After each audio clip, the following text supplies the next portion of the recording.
सबसे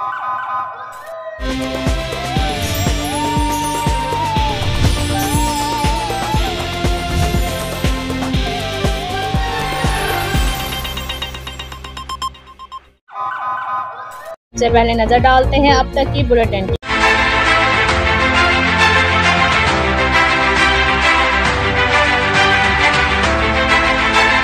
डीपीओ गुजरात अताउर रहमान ने city circle के तमाम थाना जात का अचानक दौरा किया, जिसमें उन्होंने अफसरान और जवानों की हाजिरी, थाना के रिकॉर्ड और हवालात में बंद मुलजमान की चेकिंग की। उन्होंने फ्रंट डेस्क पर दरख्वास्त के लिए आने वाले साइलिन से उनके मसाइल दरियाफ्त किए। डीपीओ गुजरात ने इस मौका पर SHOs को मुकदमात की मेरिट पर तफ्तीश, इंसाफ की बरवक्त फराहमी और थाने में आने वाले साइलिन से खुश अखलाकी से पेश आने की हिदायत की।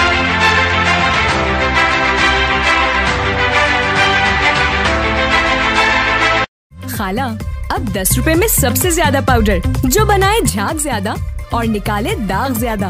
आज तो बड़े चमक रहे हो। वाह, क्या बात है। बोनस की